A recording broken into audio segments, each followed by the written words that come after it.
Good morning, children. Now, today we will study the third colligative property, which is depression of freezing point. It is also called as cryoscopy. Now, first I will define the freezing point. The freezing point of a substance is the temperature at which the solid and the liquid forms are in equilibrium. That is, it means the solid form and the liquid form has same vapor pressure. That means when the equilibrium is established, the vapor pressure in the solid form and the liquid forms are same. So there exists an equilibrium. Now, you know, when we dissolve a non-volatile solute in a solvent, then there is decrease in vapor pressure of the pure solvent. Now we'll see this graph. This graph shows in the y-axis I have taken the vapor pressure, in the x-axis there is the temperature. Now this is the graph. First graph is for liquid solvent. And then the second graph is for the solution.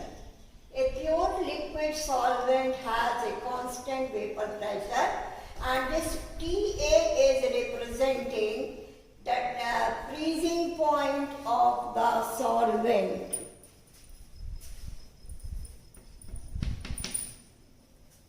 So this vapor pressure TA is the freezing point of the pure solvent, and TB is the freezing point of the solution.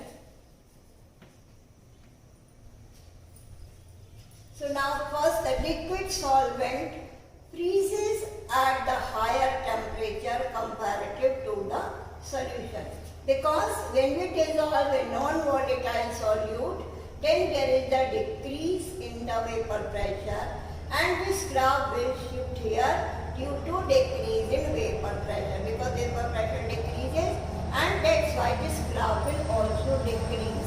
So the equilibrium which is formed here will be disturbed. Yes, this TA is the freezing point of the solvent, and TB is the freezing point of the solution. This line shows there is the decrease in the vapor pressure, and T is the temperature at which the pure solvent will freeze. Now when we dissolve a non-volatile solute into it, then there will be decrease in the vapor pressure of the solvent.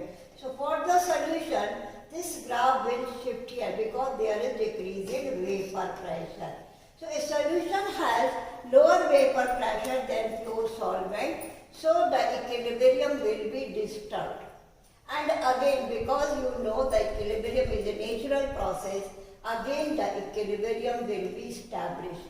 For this we have to decrease the temperature, because the vapor pressure of solution is lower, so we have to decrease the temperature. And then the solution will freeze at the temperature TB, which is called as the freezing point of the solution.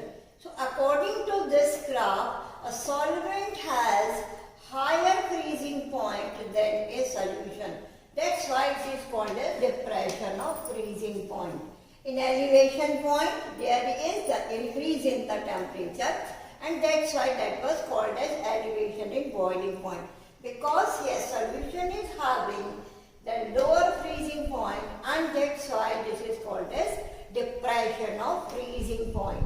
Now because the solvent has higher freezing point, so we will subtract the freezing point of the solution from the solvent. So we will write TA minus TB, and this is equal to delta TF, which is called as depression in freezing point. The difference between the freezing point of the solvent and the solution is called as the depression in freezing point. Now, just like the elevation of boiling point, delta TF is also directly proportional to the modality of the solution. M is called as the modality of the solution. When you remove the proportionality sign, you will get one constant which is called as Kf. Now Kf into m, delta Tf is equal to Kf into m. Here Kf is a proportionality constant which is called as molar depression constant, or it is also called as cryoscopic constant. Now we put molality of is equal to 1. This is to define the molar depression constant. So when you put molality is equal to 1, then you will get delta Tf is equal to Kf. And then we can define the molar depression constant. Now this molar depression constant is defined as the depression of freezing point of 1 molar solution, because we have put m is equal to 1. So it is defined as, the Kf is defined as equal to the depression of freezing point of 1 molar solution. So in this way we can define the Kf or cryoscopic constant. Now in the equation delta Tf is equal to Kfm, we put the value of molality. Molality is number of moles of solute divided by the mass of solvent in kilogram. Now when you convert a kilogram into gram, then it will be divided by 1000. So m is equal to Wb upon Mb into 1000 upon Wa in grams. Now put the value of molality in this equation, then you will get delta Tf is equal to Kf Wb upon Mb into 1000 upon Wa.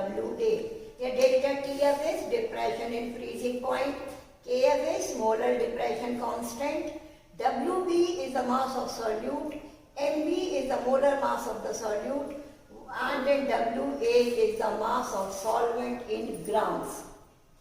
Now all the colligative properties are used to determine the molar mass of the solute, so we can also find out the molar mass by transposing molar mass in this equation. Then Mb, which is the molar mass, this is equal to Kf Wb upon delta Tf into 1000 upon Wa.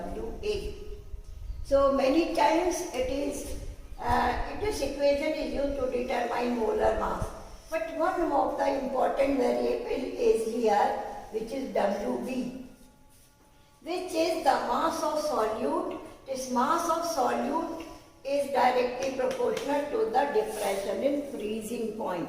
This depression in freezing point depends upon the mass of the solute and also the number of moles of the solute. That's why depression in freezing point is a colligative property. Now it is very important, because when we go in the hill stations or the hillside where the temperature is lower than that of 0 degrees Celsius, then the water which is present in the vehicles then it will freeze.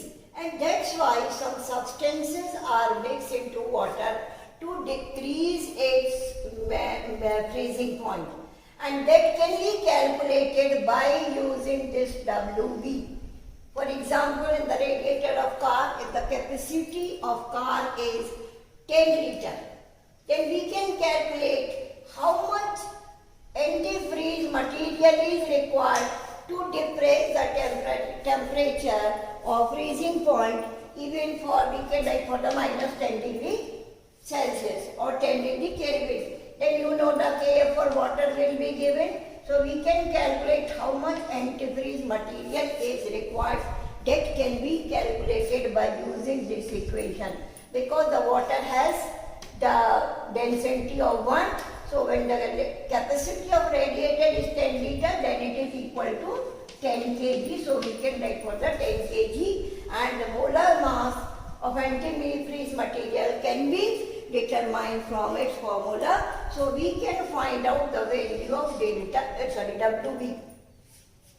So this amount of antifreeze material we can determine. Many times in the examination they ask about this, how many grams of the antifreeze material should be added to depress the freezing point either by 10 degree or 2 degree or 4 degree, 5 degree, whatever it be. So we can also calculate the mass of solute. In this topic, the depression of freezing point, the mass of solute calculation is very important. So we can also determine the mass of solute which can be dissolved with the given amount of solvent for the required depression in freezing point.